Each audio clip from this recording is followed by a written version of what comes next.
À vos côtés, c'est un témoin, vous appelez un témoin de l'histoire politique du Bénin. Il a vécu, commenté, relaté, fait vivre au Bénin, également au reste du monde, les grands moments, les grands événements qui ont marqué la vie nationale. C'est l'une des grandes voix de l'ancêtre de la radio nationale.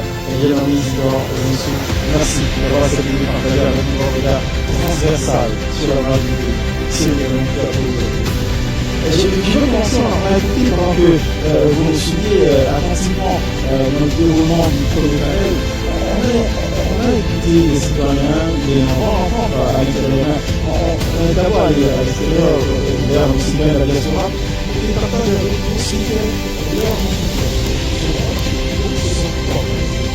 se regrouper autour de sur ce moment. Et derrière cet enthousiasme de ces débats, il y a comme une sorte d'enthousiasme de ferveur qui va se monter depuis le moment électoral jusqu'à maintenant. On partage avec les espérances en trois mots: espoir, espérance, fierté. Je vous interroge, que vous dit ce moment, ce tournant que nous allons vivre? Quels sont vos sentiments aussi? Potentiellement éventuellement. Ils ne sont pas entrepreneurs, ils sont à Moucha, donc c'est aussi ça, mais ça va être corrigé. Ça va être la mise en place du fonds de développement industriel, ça va être corrigé. Et ce fonds, justement, est important. Vous savez, les gens n'ont pas eu beaucoup de moyens, hein. Ils se sont même appauvris en entreprise, avec le système de financement qui manque. Quand vous prenez les femmes qui vont prendre de l'argent dans les SFD, dans les systèmes de microfinance, et qui se retrouvent avec 18% d'intérêt à verser, je pense que c'est la joie. Et ça, c'est pour cette raison qu'il faut féliciter donc le président Wadaï qui a mis dans son projet la mise en place d'un fonds de développement industriel pour que nos matières premières soient transformées. Justement, je vais interroger le financier sur la performance, ou je vais dire la compétitivité de l'offre de financement local, les établissements financiers bancaires primaires qui n'accompagnent pas, enfin, qui reprochent de ne pas accompagner suffisamment l'activité économique, notamment les investissements locaux. Est-ce que ce n'est pas aussi, si la difficulté, c'est pas le coût du crédit, justement des taux prohibitifs, c'est aussi ça. Et donc la nécessité s'impose de mettre en place des fonds de garantie comme des leviers d'accès à un financement compétitif. Je crois que dire que l'écosystème financier existant n'accompagne pas les projets, ce n'est pas tout à fait juste. Vous savez, en matière d'accompagnement d'un projet, en matière de crédit, c'est d'abord le caractère de celui que vous avez devant vous, de la personne que vous avez devant vous. Comme le rappelait M. Isidore tout à l'heure. Je voulais parler de la pertinence du projet. Vous savez, un taux d'intérêt, ce n'est pas seulement, ce n'est pas fixé au pifomètre. Un taux d'intérêt, c'est le coût de la mobilisation des ressources. C'est le coût de gestion de ces ressources-là. Et le facteur risque que vous prenez, c'est tout ça qui vient se greffer au taux d'intérêt. Mais depuis quelques années, est-ce que vous savez, ça il faut le redire parce que beaucoup ne le savent pas. Et beaucoup en ont bénéficié mais ne le disent pas assez. Est-ce que vous savez que des personnes, des opérateurs économiques ont bénéficié de crédits agricoles dans ce pays à 3%, à 6%, à 7%. Oui, mais ça, c'est grâce au mécanisme de FNDA. Justement, vous le dites si bien. Ça veut dire que les mesures d'accompagnement existent déjà. Et ce sont ces mesures qui seront renforcées par les diverses actions qui seront mises en œuvre et qui sont déjà en cours de mise en œuvre. Parce que du lancement du projet de société à ce jour, sans trahir aucun secret, est-ce que vous savez que dans les microfinances, pour certains programmes de microfinance, le taux d'intérêt a substantiellement baissé à presque 9%, 8%. Est-ce que vous le savez? C'est déjà le début. Le président a parlé de la digitalisation, de la demande, de l'accès au financement. Des essais ont déjà commencé. Il y a des implémentations qui sont déjà en cours. C'est pour cela que nous n'avons de cesse de répéter que ça ira très vite, mais très bien. Ce sont toutes ces actions-là d'incitation et d'amélioration de l'environnement des affaires qui vous rassurent sur le profil du nouveau président de la République. Mais au cœur de son investiture, il n'y a pas que sa seule personne. Il ne vous échappe pas, il n'a échappé à personne que désormais au Bénin, il y a un couple, enfin un duo présidentiel, j'allais dire pour être précis sur le mot, un duo présidentiel. Un président et un vice-président, qui est aussi la grande chancelière qui a un rôle important à jouer. Un rôle important à jouer d'ordinaire, mais au cœur de la cérémonie, parce que c'est elle qui va porter au président de la République l'insigne d'une grande croix au titre de maître des ordres de mérite de la République. On va essayer d'aller découvrir un peu plus cette personnalité qui a une double fonction républicaine, vice-président de la République, mais également grande chancelière. On va essayer de la découvrir avec un sujet qui nous a été apprêté spécialement à cet effet. On regarde.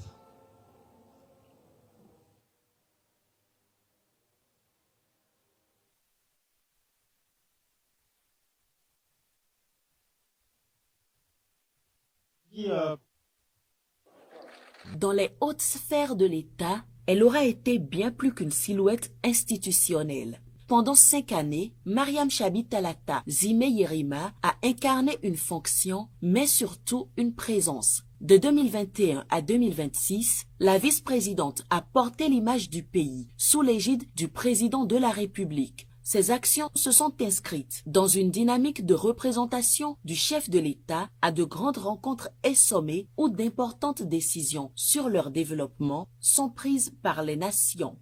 Ce sont des occasions d'échange, de réflexion, où elle est porteuse parfois de messages du chef de l'État à ses homologues. Ça peut être sur les questions de sécurité, par exemple, ça peut être un message dans le cadre de la coopération ou un message sur le social.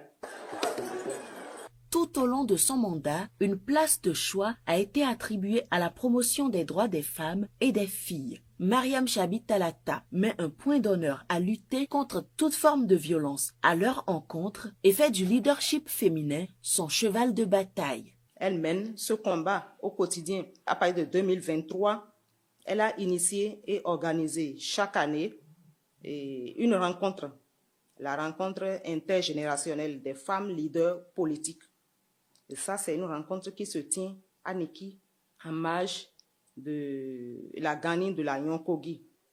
Mais au-delà des tribunes et des sommets, une autre mission, tout aussi symbolique, s'est pleinement affirmée, celle de grande chancelière des ordres nationaux. Au nom du président de la République, grand maître des ordres nationaux, et en vertu des pouvoirs qui nous sont conférés, nous vous élevons à la dignité de grand croix de l'ordre national. Gardienne de la reconnaissance républicaine, Mariam Chabi Talata a réussi à implémenter un nouvel éclat à l'honneur national. Elle a réussi, au cours de ces 5 dernières années, à moderniser la grande chancellerie, à renforcer sa visibilité auprès des citoyens et à placer le Bénin sur l'échiquier francophone des distinctions honorifiques. Près de 1800 citoyens ont été sensibilisés sur le processus de décoration et les missions de la grande chancellerie. Cela a entraîné une hausse de 300% des candidatures au niveau des tableaux de concours. Nous sommes passés d'une moyenne de 400 à 1330 candidatures au cours du mandat de Madame la vice-présidente de la République. Autre action majeure, la dématérialisation du processus de décoration et la relecture des textes de la grande chancellerie qui ont permis une réforme majeure faisant passer le système de 4 à 10 ordres. La réforme vise à offrir l'opportunité d'être reconnu à tous les citoyens qui contribuent au rayonnement du Bénin, incluant toutes les couches sociales.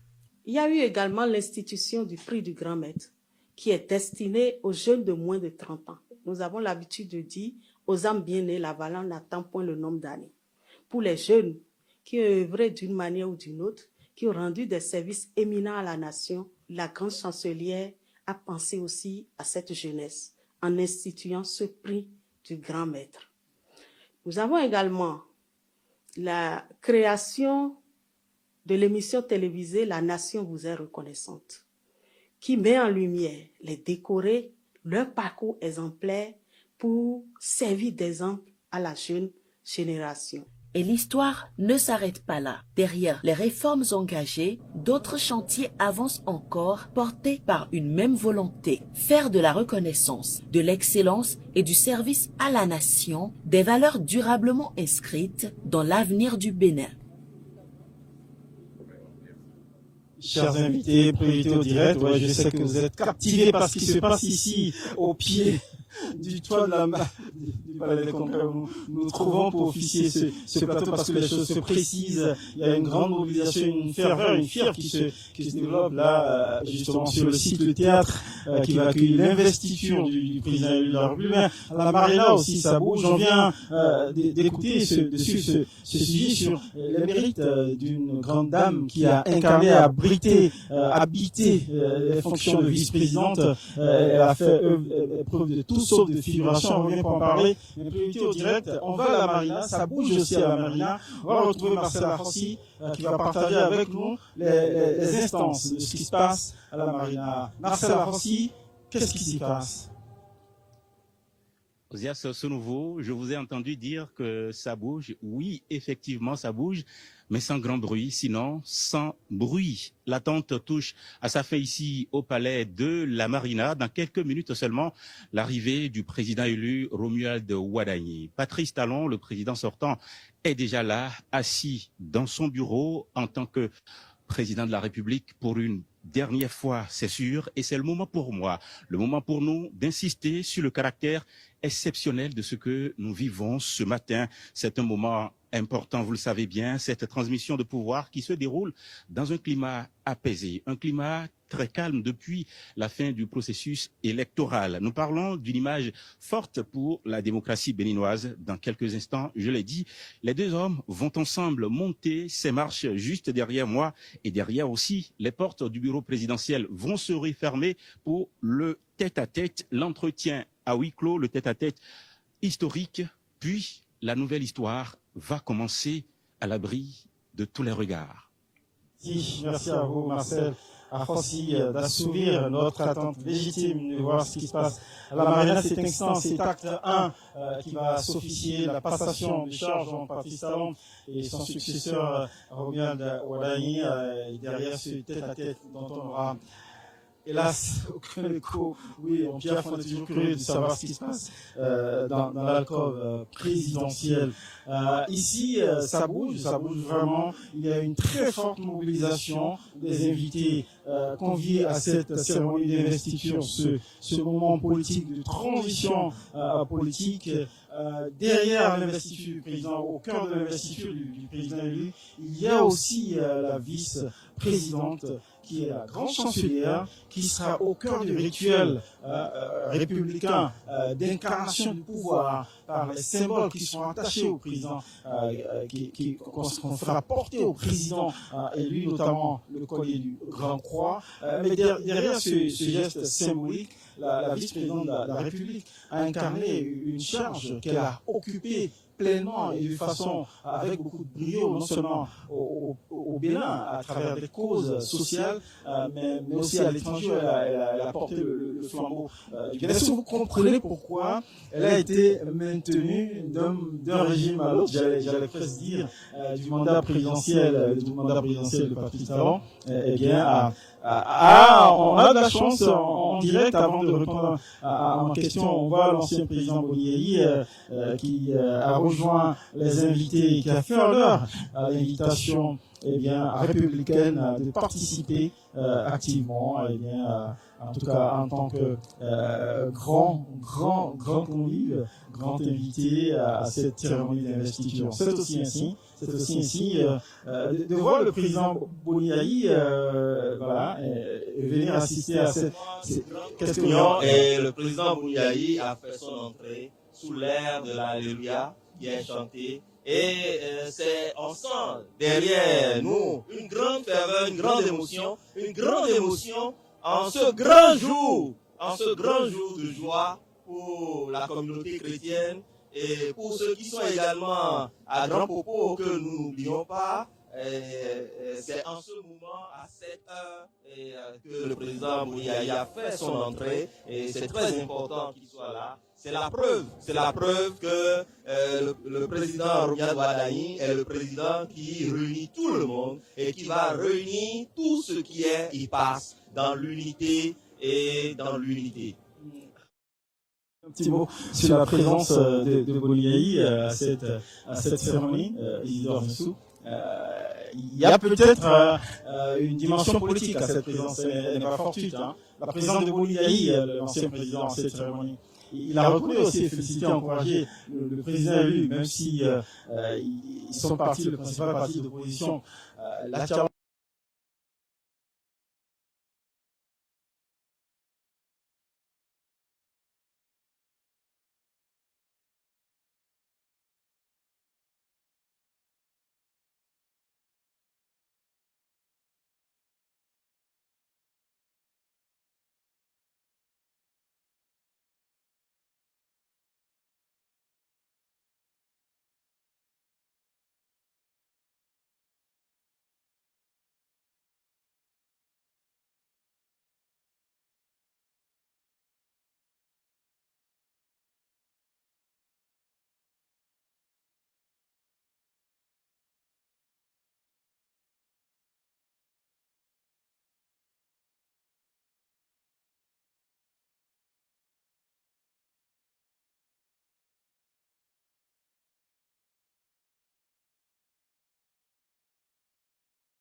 magie de l'installation des installations de la SRTV sur les différents sites de Ferry. Voilà, ce qui est à tête, on voit la complicité entre les deux hommes déjà annoncés, et ça se confirme, c'est une passation en mode feutré, tout en harmonie entre deux hommes qui ont appris à se connaître en 10 ans de gouvernance du pays. Et c'est comme nous l'a indiqué précédemment ici, nous l'ont indiqué d'ailleurs l'ambassadeur à Bangla et puis le spécialiste de la géopolitique Régis Moumbay, voilà, ils sont applaudis les deux hommes dans leur élan complice, dans leur retrait derrière le bureau, le mythique bureau feutré où on voit le tête-à-tête, ils sont applaudis. Ils le disent, on le voit vraiment tout complice, hein, comme sans doute il l'ont été. Il y a cette complicité sur les notes à l'image, et c'est fortement apprécié ici au Palais des Congrès par les milliers d'invités qui applaudissent simplement ce moment républicain. Qui est plutôt rare. Vous en avez assisté à d'autres, vous en avez été témoin d'autres moments de passation de charge. Comment appréciez-vous celui-ci, ce moment-ci? Oui, c'est un grand moment, simplement. À partir de cette investiture et à partir donc de la transmission des charges, Romiad Wadaï change de statut. même spirituellement, il change de statut. Mais on sent visiblement sur les images que son prédécesseur, il a voulu, il a désiré. Et apparemment, il est comme comblé que visiblement, en fait, celui sur qui il a misé tous les espoirs pour lui succéder, enfin, effectivement, est en train de lui succéder. On le sent. Et donc, c'est particulier ce moment-là. C'est rarement vécu, en fait. Bien sûr, ça avec beaucoup d'envie, beaucoup de plaisir. Les Béninois suivent ça avec beaucoup de plaisir, beaucoup de joie, même de leur maison. Et le président Talon a voulu que ce soit une fête, et je pense que c'est une fête aujourd'hui. Il a des raisons d'être satisfait, et tous les Béninois ont des raisons d'être contents aujourd'hui de ce qui se passe effectivement. Tous les Béninois ont des raisons d'être contents. Au début, il y avait des commentaires, des analyses qui redoutaient que Romain Wadaï, qui est resté discret, mais plutôt grand bosseur, beaucoup de travail, et qui était très peu disert dans la communication, il sortait très peu dans les médias. On redoutait que le peuple ne le comprennent pas, ne le connaissent pas assez, et donc cela joue sur le score électoral, mais on a vu tout autre chose. Est-ce que cela, vous arrivez à expliquer cela? Tout à fait. Je crois que le président Oyad Wadaï a été un très bon collaborateur. Ce n'était pas dans son cahier de charge de s'exposer sur tous les plateaux de télévision, dans les médias et autres. C'était d'aider un homme à atteindre les objectifs qu'il s'est fixés. Et là, pleinement, il a occupé sa place. Il a pris sa place. Et là, c'est quelqu'un qui sait se mettre à sa place et qui sait remplir pleinement ses fonctions, entrer pleinement dans ses fonctions. Ce n'est pas qu'il ne connaissait pas les moindres détails des problèmes des Béninois. Ah, cher Roberto de Souza, la présence du président, l'ancien président Nicéphore Soglo, est effective. Lui qui est très enthousiaste, c'est aussi un homme de l'écosystème financier. C'est un ancien l'ancien président Soglo, Nicéphore Dieudonné Soglo, et qui a eu un témoignage vibrant pour saluer les mérites de Romain Wadaï. Il est parmi nous, mais également les anciens présidents de l'Assemblée nationale. J'ai remarqué la présence des 5 anciens président de l'Assemblée nationale et les différents présidents d'institutions, sans doute avec la complicité de nos collègues à la caméra, on va pouvoir distinguer de façon très nette leurs différentes présences ici, ce qui témoigne vraiment, comme vous l'avez dit, d'un enthousiasme quasi général, y compris même dans les rangs de l'opposition. Tout à fait. L'enthousiasme qui porte le nouveau président. Ceux qui avaient occupé des charges importantes dans ce pays et qui ne sont plus ici, et qui sont de l'autre côté, ils nous écoutent, ils sont avec nous. C'est que la terre nous écoute, le vent nous écoute, l'air nous écoute, l'eau nous écoute, le feu nous écoute. Vous êtes dans un élan mystique. C'est hautement spirituel. C'est que l'Esprit Saint est là, le Saint-Esprit est vraiment descendu aujourd'hui et nous remplit. Nous vivons une effusion. Nous vivons une effusion et tous nos frères et sœurs compatriotes qui sont dans leur divers lieux de culte aussi nous accompagnent et accompagnent le président de la République et nous accompagnent ici. Et nous sommes en communion avec tout le monde spirituel. Parole du financier Roberto de Souza qui laisse parler justement son cœur de croyant. Merci pour ce moment qui nous rappelle aussi qu'on est dans la fréquence de Saint-Pétré.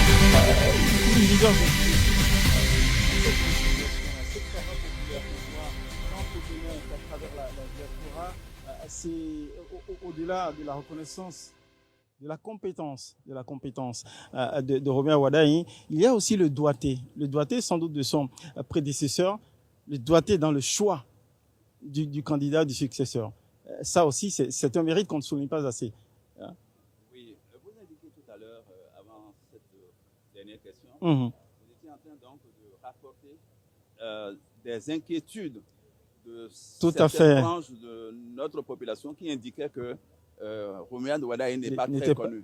Il est financier, ministre d'État, chargé des finances et de l'économie, mais il n'est pas très connu. Surtout dans des prises de parole. Mais ça n'a pas dérangé le processus électoral. Ça n'a pas dérangé et gêné la mobilisation des électeurs autour de lui. Pourquoi? Parce que, je l'indiquais tout à l'heure, c'est quelqu'un qui est connu de par sa compétence, de par sa personnalité. Et ça, là, ça compte. Et ça va compter davantage quand il sera président de la République. Et ensuite, il y a son coach. Le président Patrice Talon, qui est son coach, son mentor, qui connaît l'écosystème politique du pays. Et donc, qui a organisé, structuré l'écosystème du pays. Et donc, c'est son coach. Troisièmement, il y a les leaders politiques également, parce que ce sont les leaders politiques qui font l'opinion, qui font l'opinion, qui réalisent l'opinion, qui mobilisent l'opinion publique, qui mobilisent l'électorat. Ils ont joué leur partition, les leaders politiques. Les hommes politiques ont joué leur partition. Et puis, il y a les mouvements et associations également, qui ont joué leur partition. Et donc, quand tout ça s'est réuni, il n'y a pas d'inquiétude. Ça a donné le résultat que nous avons connu. Et c'est normal qu'aujourd'hui, nous soyons en fête avec tout ce qu'il y a comme émotion derrière nous.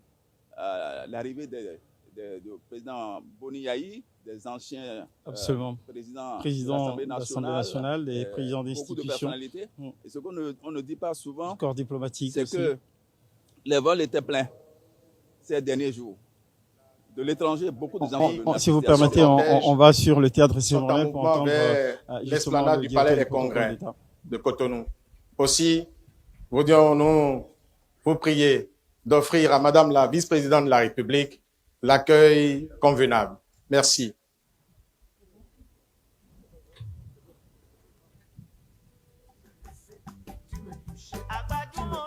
Voilà le directeur du protocole d'État, Gabin Kakpo, qui précise, donne des informations sur le protocole, sur ce qui va se passer ici, qui rassure les milliers d'invités conviés à cette cérémonie, de l'imminence de cette cérémonie, pendant que se déroule au Palais de la Marina le tête-à-tête entre les deux hommes qui se tiennent en grande estime, en grande complicité, eux qui ont gouverner le pays en bonne intelligence et avec des performances qu'on voit pendant 10 ans. Et ça, c'est aussi important pour la stabilité d'un pays. Il y a des codes qu'on s'échange.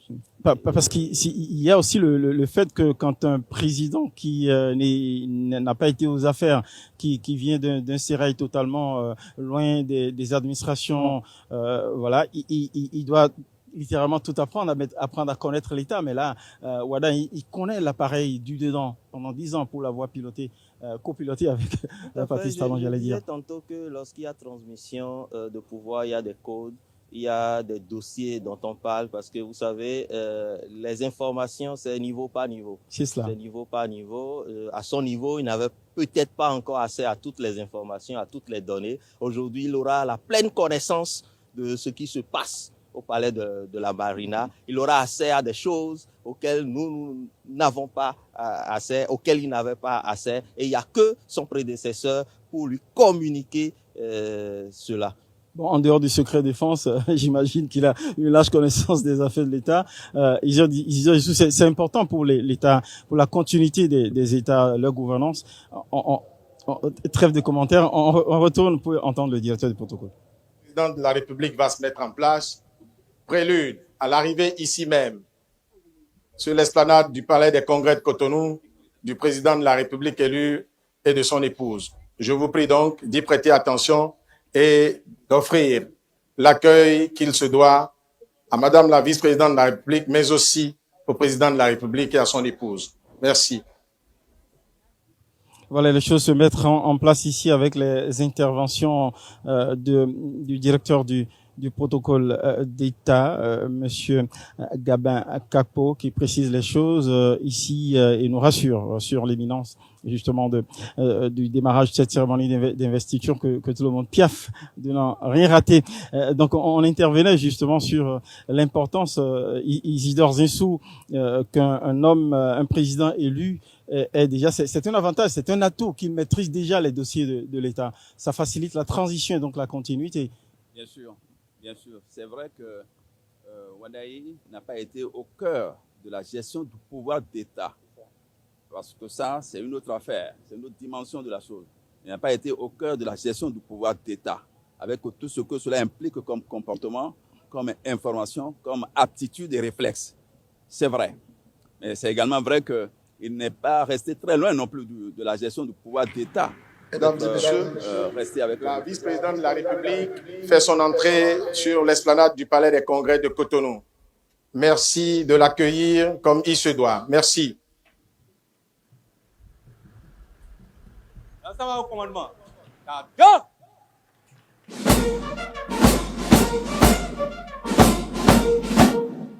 Madame, présentez. Up.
La vice-présidente fait son entrée pendant qu'ici la vice-présidente de la République fait son entrée en scène ici sur le théâtre de l'investiture. Le tête-à-tête a fini et les deux présidents évoluent vers la sortie. Patrice Talon raccompagne, ou plutôt les deux justement, ensemble, ils évoluent vers la sortie. Vous avez remarqué, Patrice Talon, le président sortant, il est resté dépouillé, pas de tenue, il s'est descendu, il s'est dépouillé de la solennité ordinaire, sa solennité ordinaire, sans cravate, comme pour dire c'est désormais toi le chef, Robert Wadagne. Est-ce que vous l'avez saisi comme ça? C'est tout un symbole, hein, cette posture. C'est ça la profondeur même de la transmission de pouvoir. C'est l'autre, le président se dépouille de tout et remet à son successeur et quitte humblement ses charges. Voilà, ici au palais des Congrès, on applaudit le moment. Robert Wadagne, raccompagné par Patrice Talon qui le raccompagne pour le laisser venir après le tête-à-tête ici, assumer son destin de président de la République ici au palais des Congrès, où il sera investi des symboles et des attributs du pouvoir présidentiel.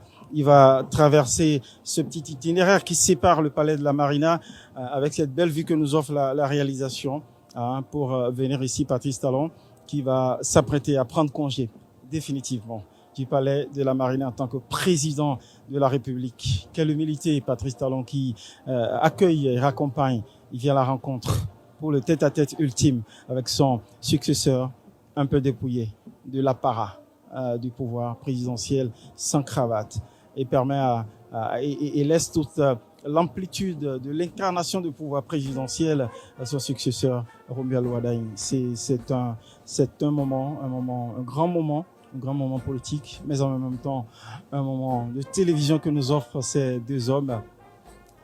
Robert Wadagne qui arpente l'itinéraire qui le sépare du palais de la Marina, du palais des Congrès, à la rencontre de son destin, tout nouveau destin présidentiel, auquel visiblement 10 ans de gouvernance à gérer les finances et l'économie du pays l'ont préparé à maîtriser les arcanes des finances, les réseaux de partenaires d'affaires à travers la planète, mais également en entrant en accord, en symbiose avec les partis politiques pour faire ses premiers pas politiques, tels que la construit la réforme du système partisan, en se faisant porter par les principaux acteurs politiques, les partis politiques qui ont soutenu le magistère de Patrice Talon.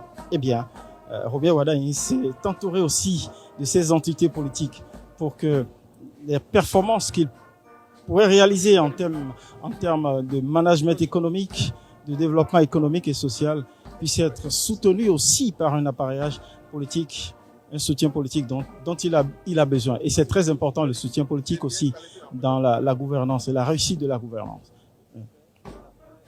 Le président Romuald Wardani sait bien qu'il peut compter sur les élus de la nation, il peut compter sur tous les acteurs politiques et tous les sympathisants des mouvements politiques et partis politiques qui sont au Bénin. Ici au Palais des Congrès, la garde d'honneur se met en place pour préparer l'instant d'entrée en scène ici de façon solennelle du président élu Romuald Mboueke Kossi Wardani.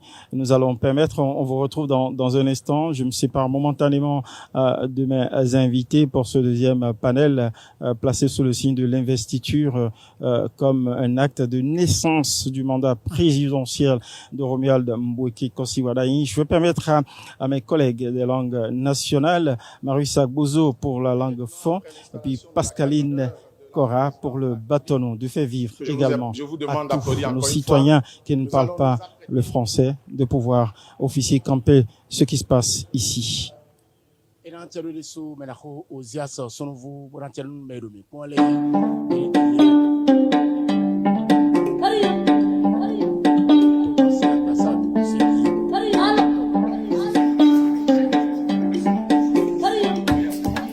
Expert comptable, diplômé de France, formé à Harvard, associé chez Deloitte, ministre depuis 2016, réélu meilleur ministre des Finances du continent africain.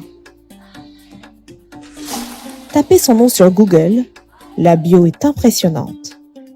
Et avec cette bio, viennent les commentaires. C'est un technocrate, il n'a pas évolué au Bénin. Est-ce qu'il parle nos langues? Mais qui est vraiment Romuald Wardani?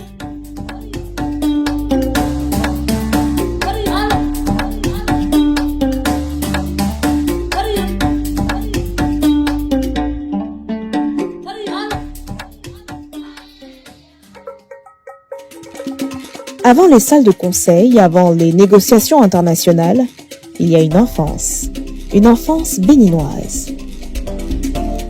J'ai eu ce privilège d'avoir connu Romuald en classe de CE2 à l'école de base groupe A, à Agla, à Cotonou. On a eu à avoir des parties de football dans le sable sous les pylônes à Agla avec les amis. Romuald avait une longueur d'avance sur le plan d'intelligence sur beaucoup de ses pairs de la période. En général, dans mes classes, les élèves intelligents deviennent automatiquement mes amis. C'est comme ça que Romuald était attaché à moi. Je confiais à Romuald nos cahiers, leurs cahiers de devoirs et leurs cahiers de composition. Il allait les déposer dans ma maison. Je lui faisais confiance. Une discipline héritée, une exigence qui ne s'apprend pas dans les grandes écoles. Elle se forge à la maison, dans la cour, sous le regard des parents. J'ai connu Romuald Wardani pendant sa tendre enfance, au moment où son papa était directeur du plan et de la statistique dans le département Borgou, le grand Borgou de l'époque. C'est dans cette période-là que j'ai connu Romuald, un enfant véritablement actif.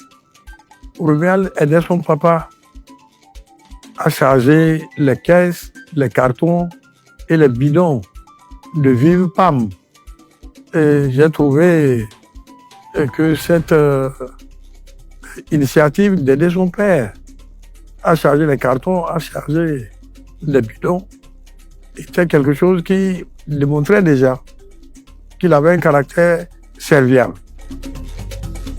Cet homme, c'est un ami à moi depuis plus de 40 ans. On partageait les mêmes cours de récréation. On travaillait beaucoup parce que lui, à l'époque, il faisait partie des meilleurs du collège au pied. Donc, il représentait un modèle pour chaque jeune à l'époque. C'est que asia beneto ton naja lotome bon wenele bi yo ina bloro kan e pachenu se do gba sami ton e do mo se on bi ogbon on est le coin do palais des congrès si aba ça fait Pascaline Cora. Oui, cher Cora, je vous assure, vous allez commenter, regardez très bien cette image, gardez-la en mémoire, surtout n'oubliez pas. Merci de le rappeler aux téléspectateurs qui nous suivent en bâton en fond, ça a déjà été officiel. Romuald Wardani descend les marches, il vient effectivement, le moment, le temps suspendu à son arrivée ici, eh bien, ce temps ne va plus durer. Il s'apprête à venir vers nous, les pas assurés pour monter à bord du véhicule de fonction, qui est aussi l'une des incarnations de sa fonction présidentielle, pour nous rejoindre ici, où l'attendent, eh bien, les différentes institutions, au fronton desquelles la Cour constitutionnelle, devant laquelle, de façon solennelle, et son président en premier, il va être investi après sa prestation de serment. Il va prêter serment devant le peuple, devant les mânes des ancêtres, devant Dieu, mais aussi jurer sur la Constitution, de la respecter, d'en garantir le respect, mais également respecter l'état de droit, être garant de l'état de droit. En tout cas, bref, s'engager à servir fidèlement ce pays, à défaut de quoi, eh bien, il peut être tenu pour parjure. Donc, il s'apprête. Il s'apprête à nous rejoindre. Et on sent aussi, il y a comme un calme religieux ici, au Palais des Congrès, où de temps, effectivement, les dernières secondes semblent suspendues. Alors, le moment est majestueux, il est solennel. On sent quasiment pas une mouche volée dans les rangs des milliers d'invités. C'est dire la gravité du moment où Romuald Wardani va franchir l'itinéraire qui sépare la marina avec cette belle image, cette vue imprenable sur le front de mer, où on montre les institutions qui ont les constructions, les belles bâtisses qui montrent la transfiguration d'un pays en pleine transformation sous le magistère, et que il a accepté en prenant les rênes des mains de Patrice Talon après son élection plébiscitaire le 12 avril dernier, de pousser encore plus loin les limites des performances réalisées pendant 10 ans. Magnifique vue, justement, qui présage, puisque son prédécesseur, son mentor, au terme du 1er août, de la cérémonie du 1er août dernier, nous a promis et rassuré que le meilleur reste à venir. Le meilleur reste à venir. Il a eu le doigté de choisir Romuald Wardani, dont on redoutait qu'il ne soit pas assez connu, mais il a vite incarné pendant la campagne électorale, eh bien, la posture, le costume d'homme d'État. Il a convaincu les citoyens électeurs d'avoir à travers le pays, dont l'enthousiasme continue de vivre jusqu'aujourd'hui au cours de cette cérémonie de citoyenneté.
l'État demeure.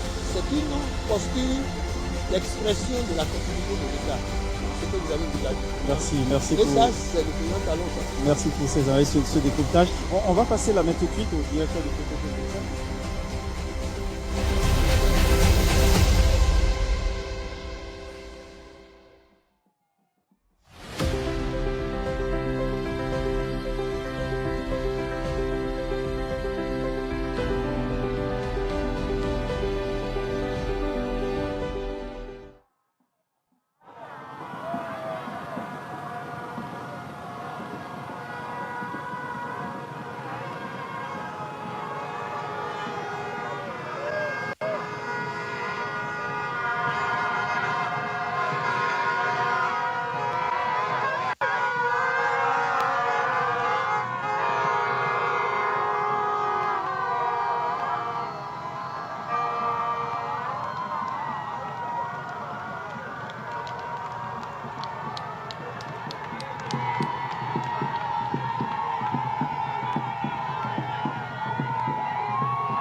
Mes devoirs, Monsieur le Président.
Color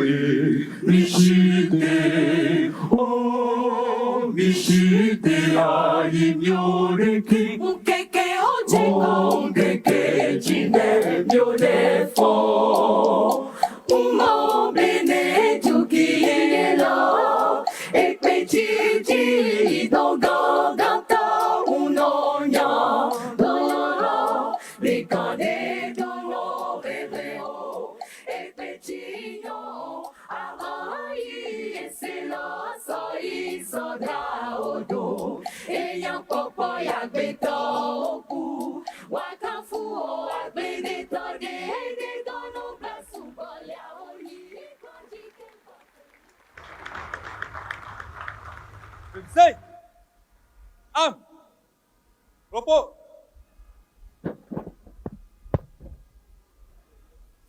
Je vous prie de vous asseoir.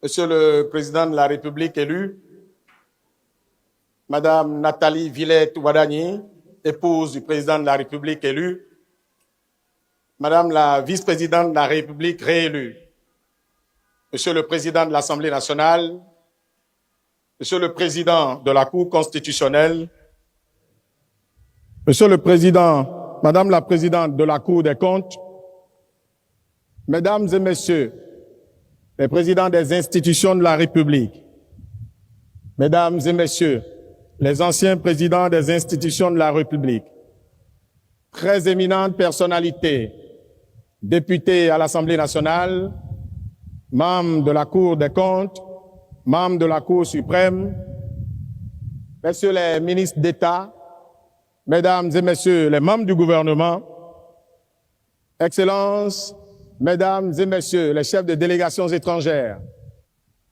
vice-président de République, Premier ministre, vice-premier ministre, ministres, envoyés spéciaux et représentants personnels de souverains étrangers, Monsieur le général de corps d'armée, chef d'état-major général des forces armées béninoises, Monsieur le général d'armée aérienne, directeur du cabinet militaire du président de la République, Messieurs les officiers généraux et officiers supérieurs, membres du haut commandement des forces de défense et de sécurité, Mesdames et Messieurs les invités spéciaux du président de la République élu, Excellences, Monsieur l'ambassadeur de Sa Majesté, le roi du Maroc, doyen du corps diplomatique, Excellences, Mesdames et Messieurs, les chefs de mission diplomatique, de postes consulaires et représentants des organisations internationales accréditées au Bénin, Mesdames et Messieurs,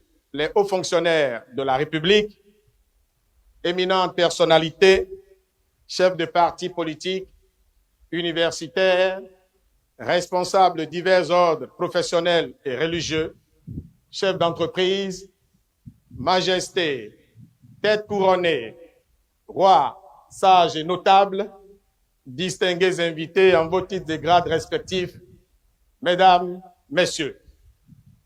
Le dimanche 12 avril 2026, comme à son habitude dans la longue tradition d'alternance depuis 1991, dont seul il a le secret, le peuple béninois a exercé encore une fois, en toute responsabilité, en toute liberté et en toute quiétude, son droit le plus absolu, à savoir le choix de la personne destinée à conduire la nation béninoise durant les 7 années à venir. Dans le strict respect de la loi fondamentale, se tient la cérémonie d'investiture de l'heureux élu à la magistrature suprême, ainsi que le prononcera dans un instant la Cour constitutionnelle en son audience solennelle spéciale de ce jour, dimanche 24 mai 2026. La solennité de ce moment, qui marque le début du mandat du président de la République élu, sera ordonnée en 5 chapitres ainsi qu'il suit. Premier chapitre, audience solennelle spéciale de la Cour constitutionnelle. Deuxième chapitre, remise du grand collier au grand maître des ordres nationaux. Troisième chapitre, remise du drapeau au chef d'état-major général des forces armées béninoises. 4e chapitre, discours officiel de Monsieur le Président de la République. 5e chapitre, enfin, départ de Monsieur le Président de la République après les civilités qui lui seront rendues, dans un ordre qui vous sera déterminé en temps opportun. Très distingués invités, mesdames et messieurs, annonçons le premier chapitre de la présente manifestation en invitant la Cour constitutionnelle à se mettre en place. À l'annonce de l'entrée de la dite Cour par le greffier de la Cour, vous êtes priés, dans un élan républicain, de vous lever pour saluer la haute institution. Merci.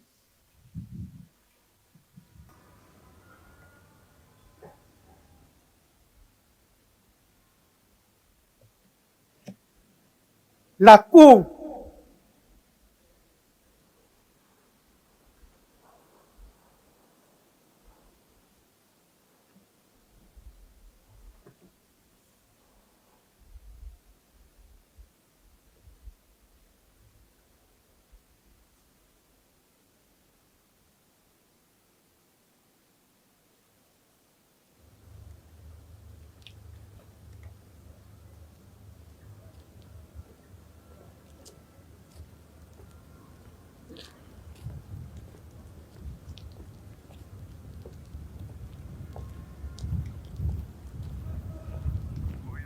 Je vous prie d'accompagner les éminents membres de la Cour constitutionnelle jusqu'à leur installation.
L'audience solennelle de prestation de serment du président de la République élu est ouverte. Monsieur le président de la République élu, mesdames et messieurs, veuillez vous asseoir.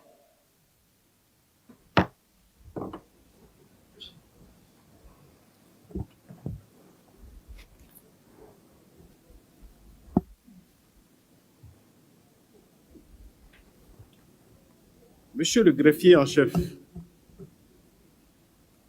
donnez lecture de la décision de proclamation des résultats définitifs de l'élection du duo président de la République et vice-président de la République. Décision EP 26-002 du 23 avril 2026 portant proclamation des résultats définitifs de l'élection présidentielle du 12 avril 2026. La Cour constitutionnelle, vu la loi 90-32 du 11 décembre 1990 portant Constitution de la République du Bénin, telle que modifiée par les lois 2019-40 du 7 novembre 2019 et 2025-20 du 17 décembre 2025 veut la loi 2022-09 du 27 juin 2022 portant loi organique sur la Cour constitutionnelle telle que modifiée par la loi 2025-18 du 25 juillet 2025 veut la loi 2019-43 du 15 novembre 2019 portant code électoral tel que modifié par la loi 2024-13 du 15 mars 2024 veut le règlement intérieur de la Cour constitutionnelle, veut la décision EP 26-001 du 16 avril 2026 portant proclamation des résultats provisoires de l'élection présidentielle du 12 avril 2026. Ensemble, les pièces du dossier, après en avoir délibéré. Considérant qu'au terme des dispositions de l'article 49 nouveau de la Constitution, je cite, la Cour constitutionnelle veille à la régularité du scrutin et en constate les résultats.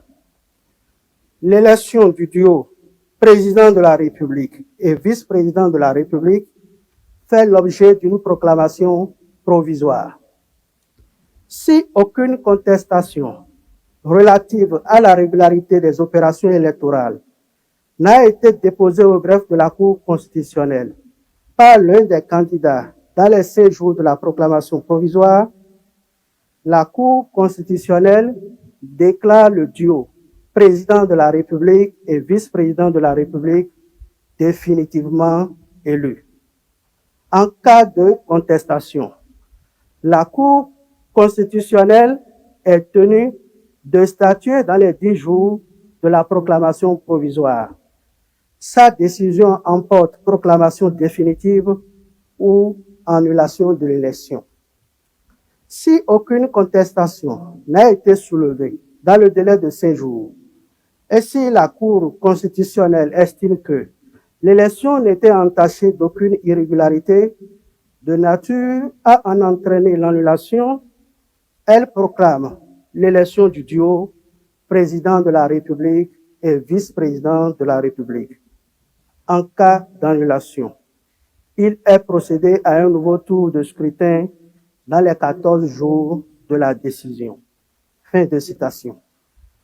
Considérant qu'en application de ces dispositions, la Cour a proclamé par décision EP 26-001 du 16 avril 2026 les résultats provisoires de l'élection présidentielle du 12 avril 2026 et a déclaré ouvert, à compter de la notification de la dite décision, le délai de 5 jours dont disposent les candidats pour contester la régularité des opérations électorales. Considérant qu'aucune contestation relative à la régularité des dites opérations n'a été déposée au greffe de la Cour par les candidats dans le délai de 5 jours de la notification de la décision de proclamation des résultats provisoires. Considérant que de plus, la Cour n'a relevé d'office aucune irrégularité de nature à entraîner l'annulation des opérations électorales, qu'il y a lieu de déclarer le duo Kossi Mweke Romiad Wadaï et Mariam Chabi Talata définitivement élus, respectivement président de la République et vice-présidente de la République. En conséquence, article 1er proclame définitivement élu Monsieur Kossi Mweke Romiad Wadaï, président de la République, Madame Mariam Chabi Talata, vice-présidente de la République. Article 2 dit que le président de la République élu entre en fonction le dimanche 24 mai 2026 à 0h. Article 3 dit qu'avant son entrée en fonction, M. Kossi Mweke Romiad Wadaï, président de la République élu, prête le serment prévu à l'article 53 de la Constitution.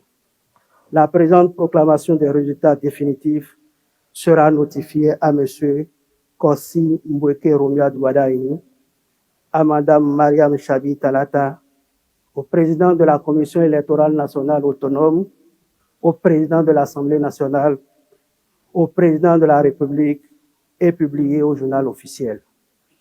Ont siégé et signé à Cotonou le 23 avril 2026. Messieurs, Kossi Dorothée Sosa, président. Nicolas Luc Apoin Assoba, vice-président. Mathieu Beblodo Adjovi, membre. Vincent Kodjo Akako, membre. Michel Adjaka, membre. Mesdames Aléa Boudabako, membre. Dandy Nyamou, membre.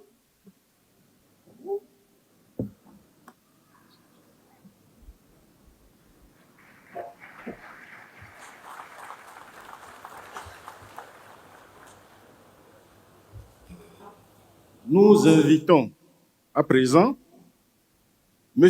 Kossi Mbweke Romuald Wadaini, président de la République élu, à prendre place pour la prestation du serment prévu à l'article 53 de la Constitution.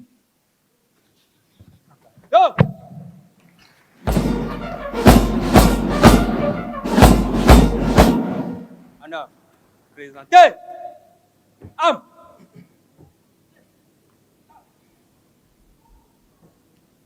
Veuillez bien lever la main droite Ouvrez le bas et prononcer le texte du serment.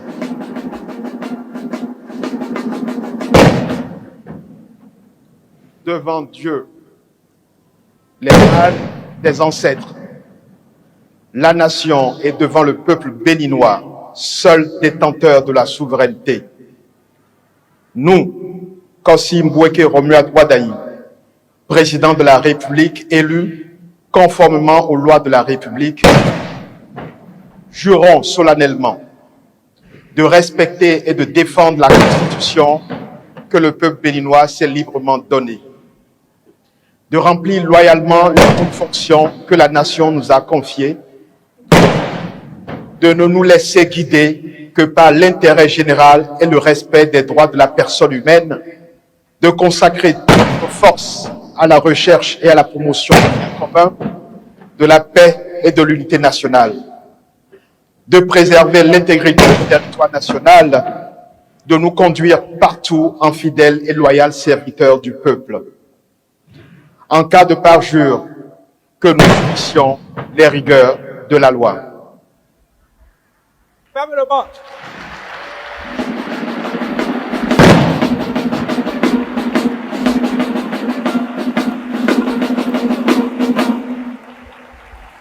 Monsieur le Président de la République, nous vous donnons acte de votre serment et vous renvoyons à l'exercice de vos fonctions. Nous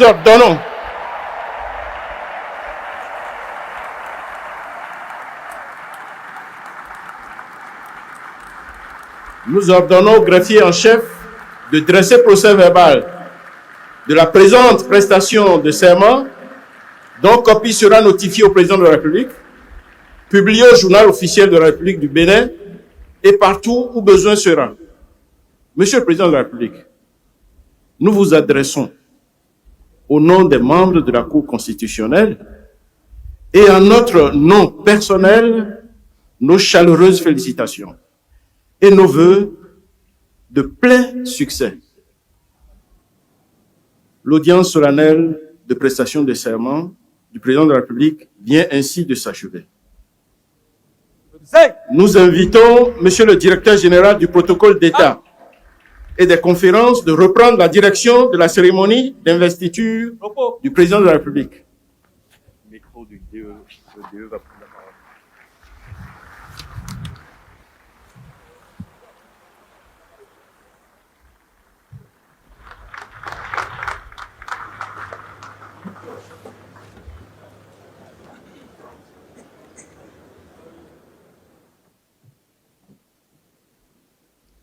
Très distingués invités, mesdames et messieurs, le deuxième chapitre de la présente cérémonie d'investiture du président de la République fait apparaître la remise du grand collier à monsieur le président de la République par la grande chancelière des ordres nationaux que je voudrais prier d'exécuter le rituel irrelatif. Par la même occasion, nous voudrions respectueusement inviter monsieur le président de la République à se mettre en place. Merci.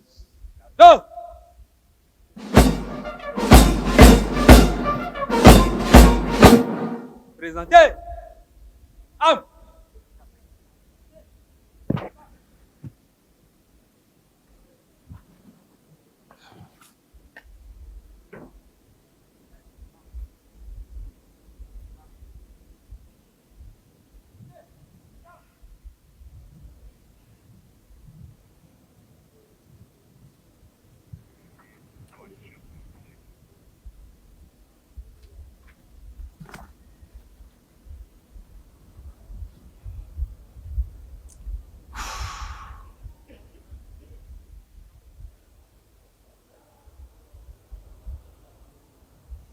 Je l'ouvre. Ouvrez le banc. Je l'ouvre.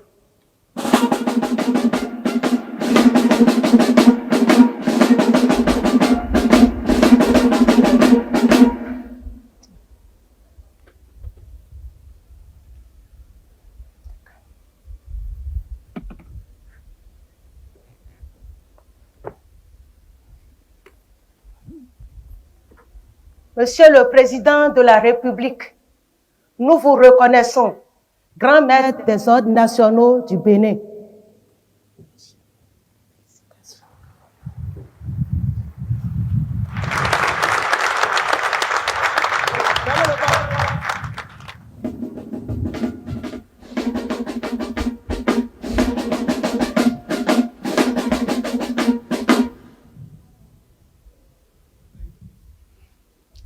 Je vous prie de raccompagner Madame la vice-présidente de la République.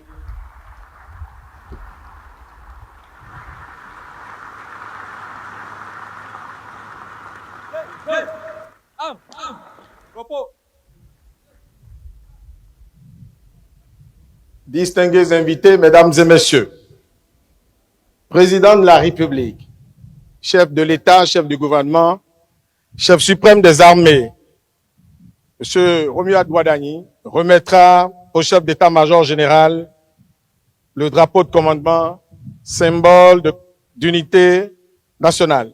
Pour ce faire, nous voudrions inviter M. le chef d'état-major général des forces armées béninoises et prier respectueusement à nouveau M. le Président de la République à se mettre en place à cet effet. Merci.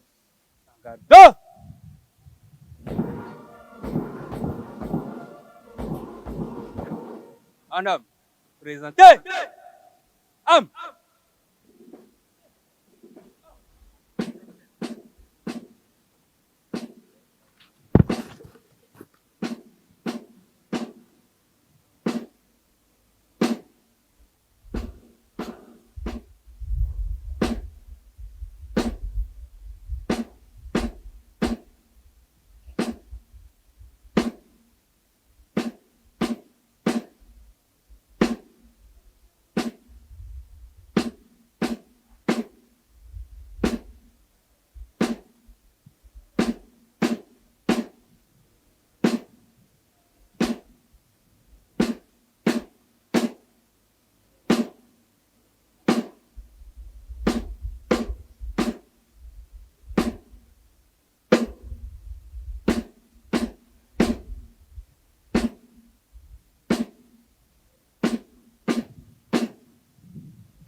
Général de corps d'armée, Fructueux Candide Ahodeon Baguidi, chef d'état-major général des forces armées béninoises.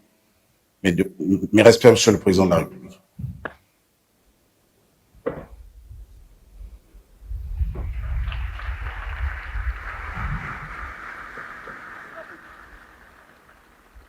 Drapeau dans sa garde.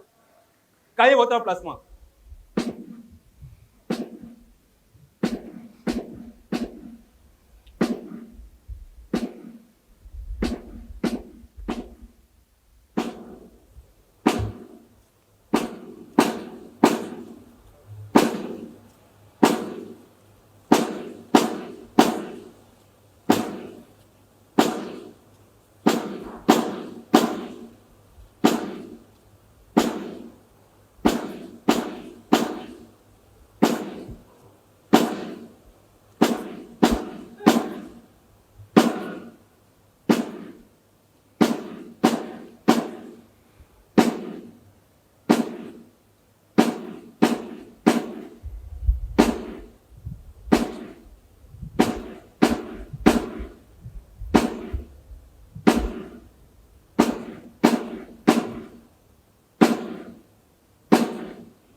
Ouvrez le banc.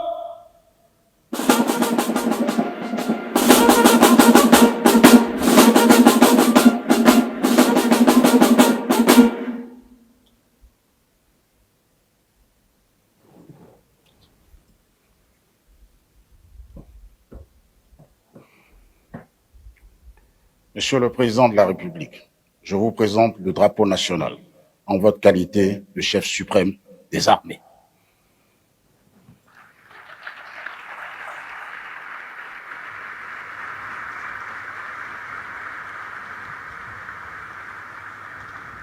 Monsieur le chef d'état-major général des forces armées béninoises, je vous renvoie à vos fonctions.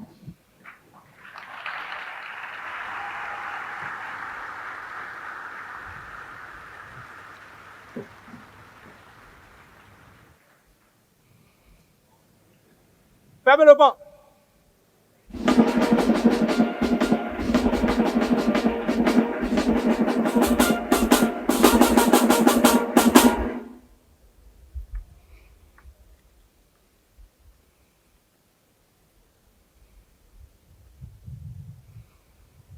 Drapeau.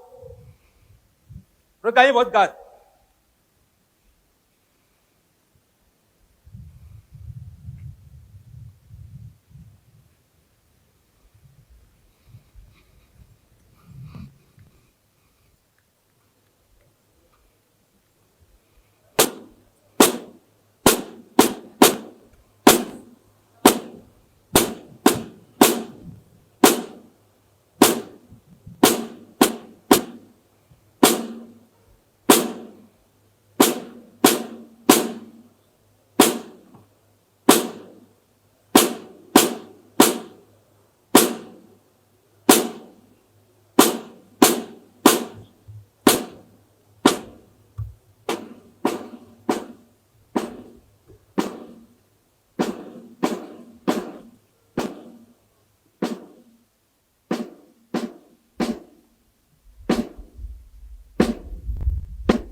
Repos.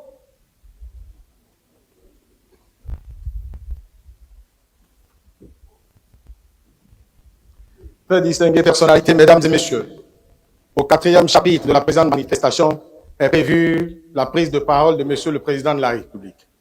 Pour la première fois, sous une haute nouvelle, je voudrais avoir ce privilège particulier d'inviter très respectueusement Monsieur Kossi Mbweke Romuald Wadani, président de la République, chef de l'État et chef du gouvernement, à prendre la parole pour son adresse à l'ensemble du peuple béninois. Merci.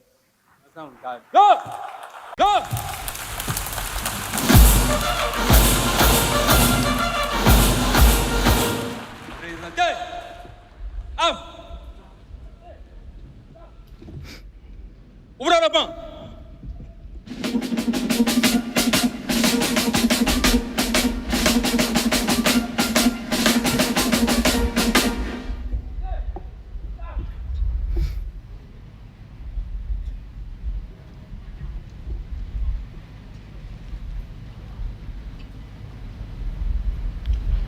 Monsieur le Président de l'Assemblée nationale,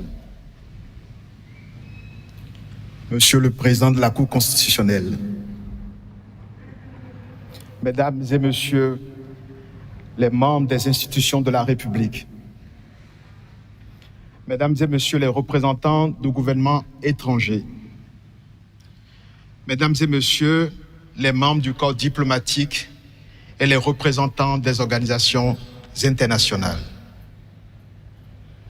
chers invités, mes chers compatriotes,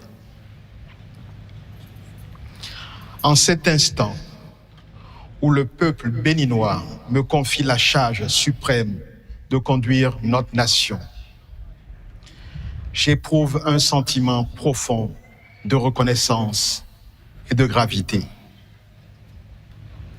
Je mesure l'honneur qu'il m'a fait le 12 avril dernier en sortant massivement accomplir son devoir citoyen.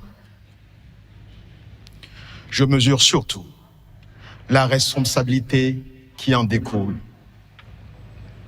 Car il est dans la vie d'une nation des moments où une élection dépasse le choix d'un homme pour devenir le choix d'une direction, le choix d'une méthode et le choix d'une ambition partagée. Mes chers compatriotes, au cours des 10 dernières années, le Bénin s'est profondément transformé. Les Béninois ont renoué avec le sentiment de fierté et notre pays a retrouvé le chemin du développement. Ce parcours a exigé des efforts et de la discipline. Il a imposé des sacrifices qui ont permis à notre nation de retrouver quelque chose d'essentiel, la confiance en elle-même. C'est la preuve que notre pays pouvait se réformer sans s'effondrer, que la rigueur pouvait coexister avec la justice sociale, que les institutions pouvaient être mises debout sans perdre l'âme du peuple qui les habitait. Je veux donc ici rendre hommage au président Patrice Talon qui, avec détermination, avec le courage des décisions difficiles, la constance des bâtisseurs et la capacité rare à penser le Bénin dans le temps long, a rendu cette renaissance possible.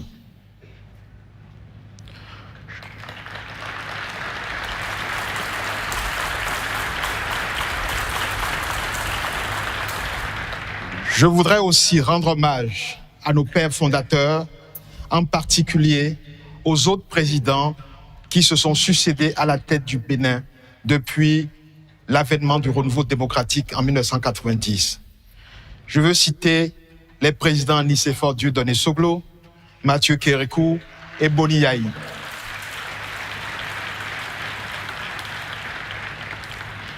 À leur suite à tous, je veux être le continuateur de la tradition de paix qu'ils ont instaurée au fil du temps et qui nous permet, malgré nos incompréhensions ponctuelles, de faire front pour relever le défi du développement.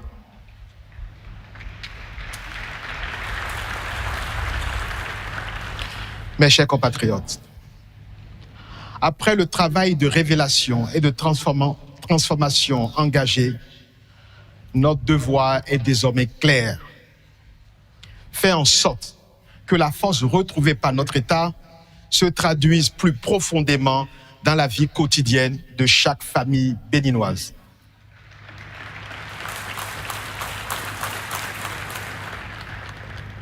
Notre économie a progressé, c'est une réalité. Mais nous savons tous qu'une croissance nationale n'a de sens que lorsqu'elle devient visible dans la vie ordinaire des populations. Lorsqu'un jeune trouve une opportunité dans son milieu de vie habituel.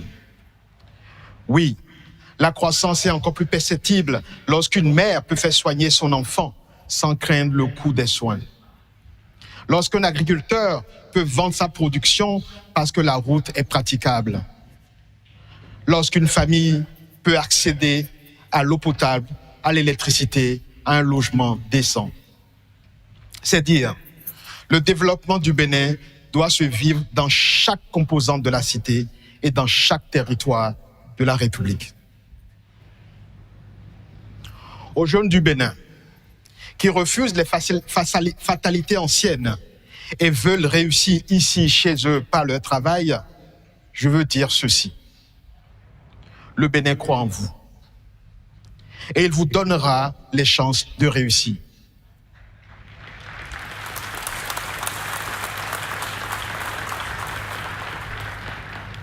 Aux femmes du Bénin, qui portent silencieusement une part immense de notre économie et avancent toujours avec courage et dignité, je veux dire ceci.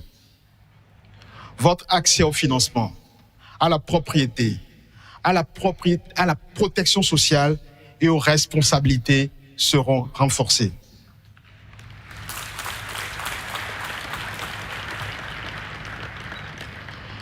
Aux agriculteurs du Bénin, dont l'abnégation au travail se doit d'être davantage reconnue, je veux dire ceci.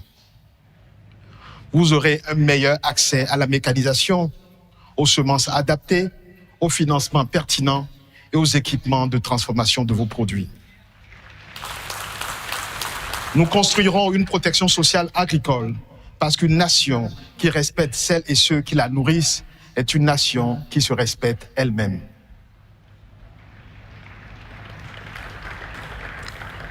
À notre diaspora, à ces femmes et ces hommes qui vivent loin de leur terre natale, mais dont le cœur demeure attaché au Bénin, je veux dire ceci. Le pays que nous bâtissons est aussi le vôtre.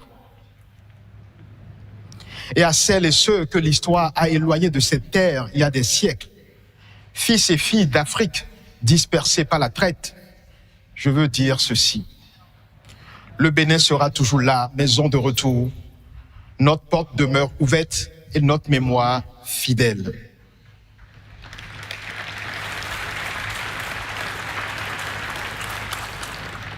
Mes chers compatriotes,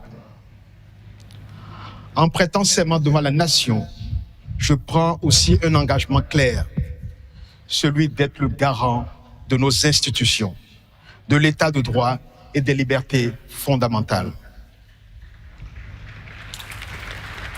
Car la force d'une démocratie se mesure à la confiance que ces institutions inspirent aux citoyens, à la justice de la République qui leur garantit l'équité de ses règles et la protection effective de ses droits.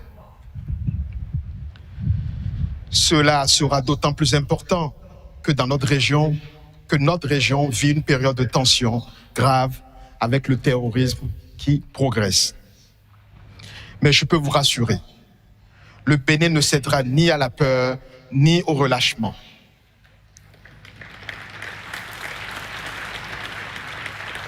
L'État sera ferme face à tout ce qui menace notre cohésion et notre sécurité. Nous continuerons d'investir dans nos forces de défense et sécurité.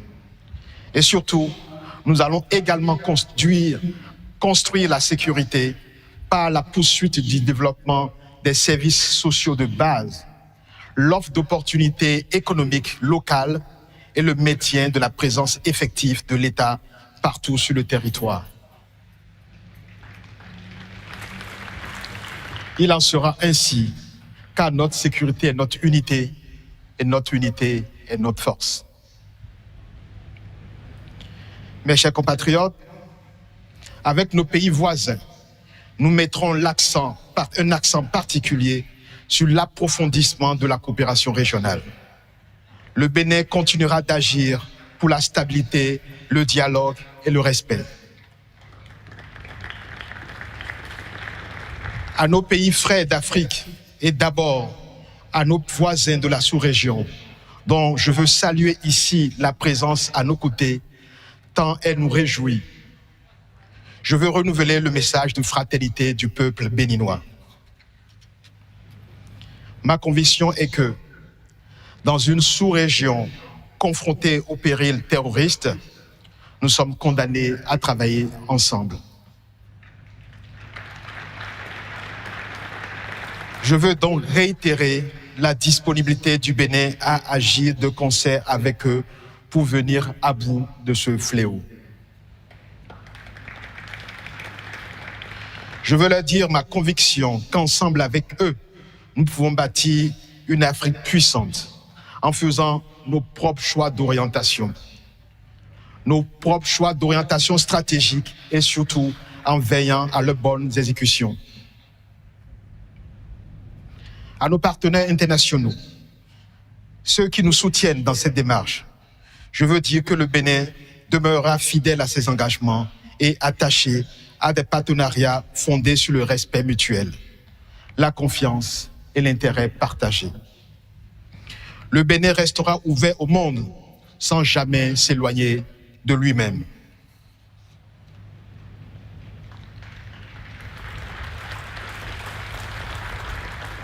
Mes chers compatriotes, la tâche qui s'annonce et qui nous incombe collectivement est grande.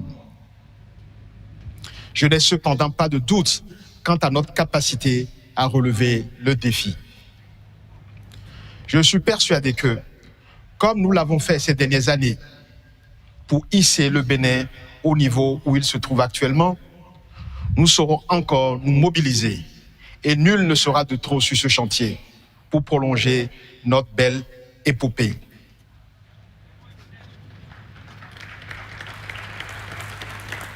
Je connais les attentes immenses qui accompagnent ce mandat. Je connais aussi les impatiences et parfois les inquiétudes de certains d'entre vous. Je veux prendre devant la nation un engagement simple. Je servirai le Bénin avec intégrité, avec courage et avec constance.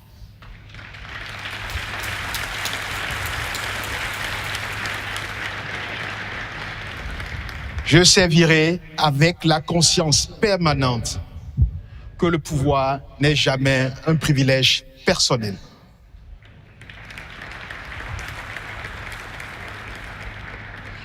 Que le pouvoir est une responsabilité devant le peuple et devant l'histoire.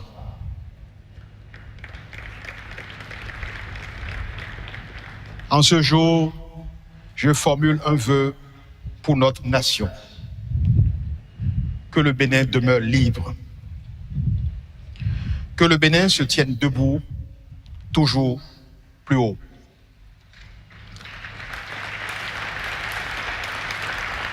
Et qu'ensemble, nous allions plus loin. Vive la République, vive le Bénin, je vous remercie.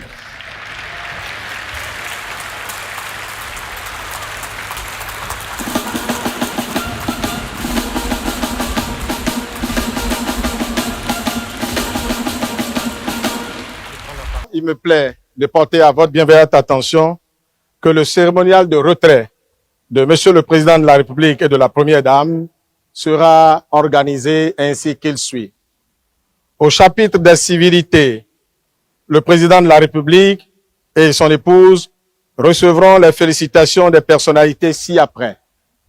Madame la Vice-Présidente de la République, Mesdames et Messieurs les conseillers de la Cour constitutionnelle, avec à leur tête le professeur Kossi Dorothée Sosa, président de la dite Cour, Monsieur le Président de l'Assemblée nationale, Monsieur le Président de la Cour suprême, Madame la Présidente de la Cour des comptes, Monsieur le Président du Conseil économique et social, Monsieur le Président de la Haute Autorité de l'audiovisuel et de la communication, Monsieur le Président de la Commission électorale nationale autonome, le médiateur de la République, le doyen du corps diplomatique au nom de l'ensemble du corps diplomatique, le chef d'état-major général des forces armées béninoises et bien évidemment les chefs de délégations étrangères venus témoigner leur amitié et leur soutien au président de la République et au peuple béninois. Le protocole d'État voudrait d'ores et déjà implorer votre indulgence et compte sur votre compréhension accoutumée. Très distinguées personnalités, mesdames et messieurs, à présent, je voudrais très respectueusement inviter Monsieur le Président de la République et prier Madame la Première Dame à le rejoindre pour commencer les civilités. Merci.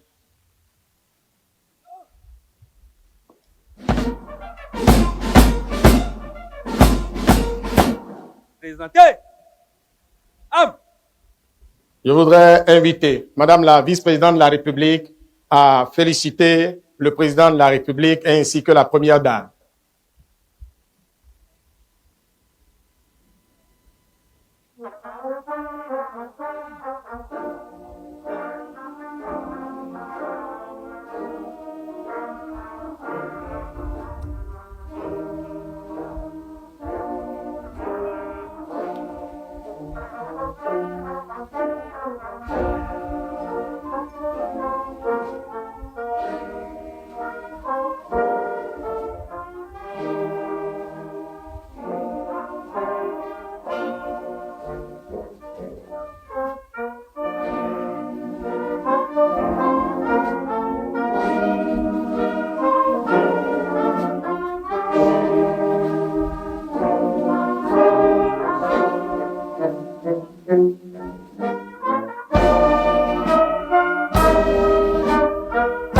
Mesdames et messieurs les membres de la Cour constitutionnelle, Mesdames et messieurs les membres de la Cour constitutionnelle. Voilà, c'est fait. Romuald Ouadaï, le président de Monsieur la le République, Président a de prêté l'Assemblée serment. nationale, Il vient de poser son premier Monsieur le acte, un Président de la discours Cour suprême, d'investiture Madame la tout en Présidente de la Cour gratitude des comptes, vis-à-vis de ses citoyens Président qui du lui ont Conseil accordé économique et leur social. confiance, mais également des messages très Monsieur le Président de la forts Haute sur Autorité de des l'audiovisuel et questions de la sensibles, communication. notamment les questions sécuritaires, où il veut s'investir justement à augmenter l'effort de guerre nationale pour protéger le pays et ses concitoyens, mais également établir de bonnes relations de voisinage avec les voisins du Bénin, ensemble de concert face à cette menace. Essayer aussi, il a promis, il est allé jusqu'au bout de sa promesse ensemble plus loin, appeler tous ses concitoyens à lui faire confiance pour amener le pays un peu plus loin. Chers invités, pendant que le président de la République reçoit les salutations de ses invités, des personnalités, présidents d'institutions et autres personnalités conviées à cette cérémonie, vous avez suivi le discours. Qu'est-ce qui vous a le plus marqué, ambassadeur Abangla? Je viens de suivre le premier discours, message du président de la République investi, M. Romuald Ouadaï. C'était un discours complet. Comme vous l'avez constaté, il a parlé à la nation, un message à la nation. Il a parlé à la sous-région et s'est adressé au monde. Il a parlé en direction des partenaires de tous ordres par rapport à la poursuite de la politique de développement en cours dans notre pays depuis 2016. Et surtout par rapport à la sous-région qui est fortement représentée ici, le pays de l'AES, je voudrais dire, ainsi que nos voisins du Nigeria et du Togo. Il a adressé un message d'apaisement, surtout par rapport au fléau commun qui nous envahit depuis quelques années, venant surtout du Sahel vers les pays côtiers, je voudrais nommer le terrorisme, et souhaiter qu'ensemble, par le dialogue, on puisse avoir une stratégie commune, intégrée, de lutte contre ce fléau-là. Mais il a réaffirmé qu'au niveau du Bénin, nous allons continuer de renforcer nos capacités militaires, surtout pour faire face et neutraliser par tous les moyens ces terroristes qui essaient d'envahir, d'occuper un certain nombre de zones de notre pays. Et je crois que c'est un appel certainement qui sera entendu au regard du geste diplomatique que nous avons constaté, le déplacement des délégations de ce pays ici. C'est bien entendu. Le président de la République l'avait dit le 21 mars dernier, lorsqu'il lançait son projet de société, à savoir qu'il allait saisir l'occasion de la nouvelle gouvernance pour repartir vers les pays voisins qui ont du mal à comprendre. Je crois que c'est fait. Et la réaction qu'ils viennent d'avoir nous encourage à poursuivre et que l'espoir est permis à ce niveau-là. Président Sissou, votre réaction à ce premier discours du président de la République, Romuald Ouadaï, discours d'investiture? Moi, j'ai suivi avec beaucoup d'intérêt, comme tout le monde d'ailleurs. ce premier discours, cette première intervention du chef de l'État. Alors, pour votre gouvernement, justement, vous avez évoqué des délégations étrangères, autant sont applaudis les délégations du Nigeria, mais également les délégations nigériennes, fortement applaudis dans la présence ici, fortement applaudis. C'est un signe, ça répond à une quête de tout un peuple, la pacification des relations entre le Bénin et ces pays Il faut d'abord voir le niveau de représentation du Niger. Le Niger s'est fait représenter par ce Premier ministre. C'est ça. Ce n'est pas rien. Et c'est un signe encourageant pour les relations que nous devons entretenir avec ce pays frère. J'ai bon espoir que dans les heures à venir, peut-être les frontières de ma ville seront ouvertes. On espère que ce sera un déclic. Isidore Zissou, qu'est-ce que vous pensez justement de cette séquence? L'entrée en scène de la délégation nigérienne, voilà, fortement applaudie. C'est émouvant. La délégation nigérienne s'est fait représenter à un niveau important. Absolument. C'est le Premier ministre nigérien qui représente le Niger, ce pays. Et je suis sûr qu'il y a des délégations du Burkina Faso et peut-être même du Mali qui sont arrivées. C'est un signal important. En termes de diplomatie, en termes de signal, c'est très important pour dire que nous sommes en train absolument de connaître une autre notion de la gestion politique du pays. Tout à l'heure, vous avez demandé qu'est-ce que nous avons retenu. Et mon collègue l'a indiqué dans le discours d'investiture du président David Badaï. Je présume que c'est une autre délégation. Désolé de vous interrompre, mais on doit coller au direct. C'est le Malien. C'est ça, le ministre des Affaires étrangères du Mali, qui s'avance pour saluer le président Romuald Wadaini. Très applaudi aussi cette séquence qui montre de nouveaux jours sur les relations entre le Bénin et les pays de l'AES. Et c'est crucial même pour la survie sécuritaire des pays, le Bénin et ses voisins. C'est plutôt celui du Burkina. Du Burkina, oui, quand on regarde justement. Désolé, on n'a pas tous les détails juchés tels que nous sommes. Ça, c'est Diop qui arrive, celui du Mali, qui arrive là maintenant. Merci de nous aider justement à les identifier, monsieur l'ambassadeur. Oui. Donc, Isidore Zissou, franchement, on entre dans une détente, visiblement. Et c'est tant mieux pour le climat, le climat sécuritaire de la sous-région. Tout à fait. Je voudrais revenir un peu sur un aspect de l'intervention du nouveau président de la République. Il parlait tout à l'heure de ce que son gouvernement, son prochain gouvernement va assurer la protection sociale, va provoquer, mettons, une amélioration du niveau de vie des populations à travers le pouvoir d'achat qui va augmenter. Et il dit ceci, et ce n'est pas ordinaire d'écouter des hommes politiques, des chefs d'État, parler de la croissance économique qui ne doit être fétichisée. Il dit, si nous avons la croissance économique autour de 7%, autour de 8%, et que cela n'impacte pas les ménages, il y a du travail à faire. Il y a encore du boulot. Il y a encore d'activités à faire. Et donc pour lui, la croissance économique, c'est vrai, ça peut être de 7%, ça peut être de 8%, mais il faudrait que nous puissions avoir un bien-être social dans les familles, dans nos foyers. Et ça, c'est important. Dans la formulation de ce qu'on appelle croissance économique, il y a des ingrédients qui rentrent. C'est des outils donc de gestion qui peuvent, même s'ils sont de vrais outils de formulation de la croissance économique, qui peuvent ne pas impacter suffisamment le bien-être social. Absolument. Et donc, on peut avoir effectivement une bonne politique croissance de redistribution de la croissance. Dans les foyers, dans les maisons, le bien-être social n'est pas bien assuré. Et puis, il est revenu là-dessus. Ça veut dire quoi? Que ce qu'il appelle éradication la pauvreté l'extrême pauvreté est une préoccupation réelle pour lui. Qui vient de mentionner à nouveau.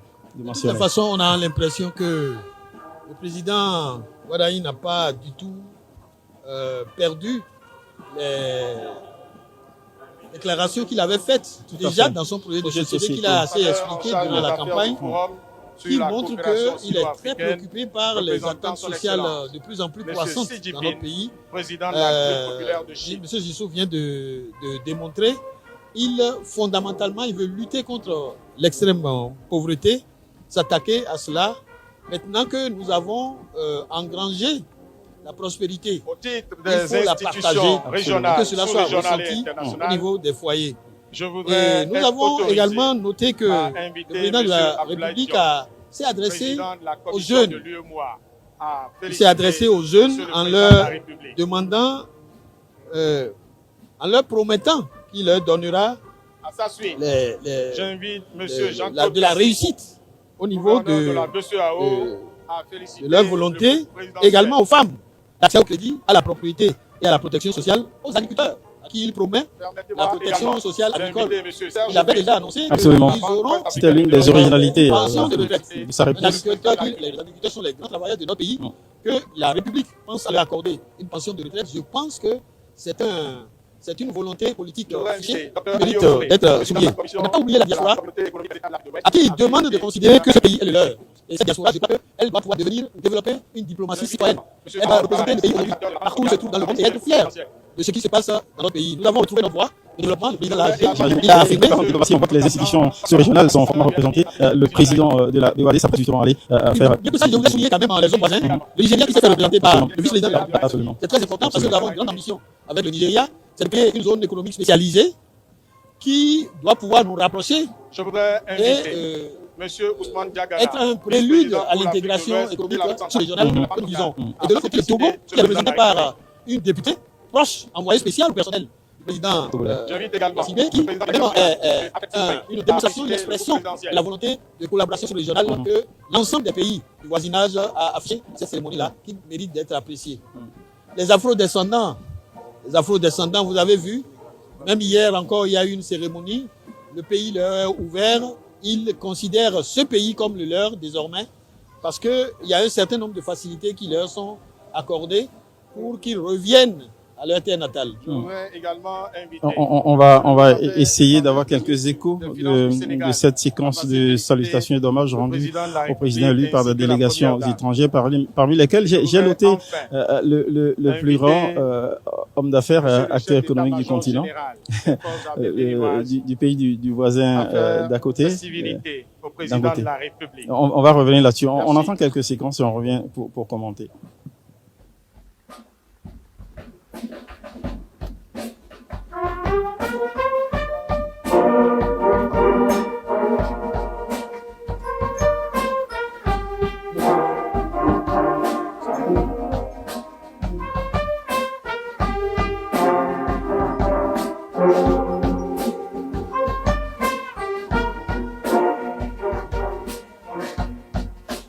Distingués invités, mesdames et messieurs, nous arrivons ainsi au thème de la présente cérémonie d'investiture que nous voulions vous remercier d'avoir rehaussé de votre présence et nous voulions à présent, comptant sur votre habituelle compréhension, vous prier, après les salutations du chef d'état-major général des forces armées béninoises, de vous lever pour saluer le retrait de Monsieur le Président de la République et de la Première Dame.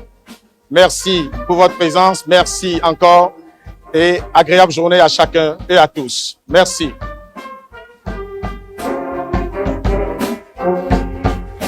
Salutations, fini cette séquence de salutations au président Romuald Wadaini. Je l'indiquais parmi les invités de marque de prestige, il y a le puissant homme d'affaires, acteur économique du Nigeria du continent, d'ailleurs, Dangote. De quel signe est-elle plutôt cette présence?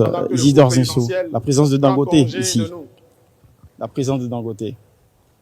Oui, la présence de Dangote apporte une C'est comme une sorte de confiance des milieux d'affaires du continent au président élu. Bien sûr, ça apporte une inspiration.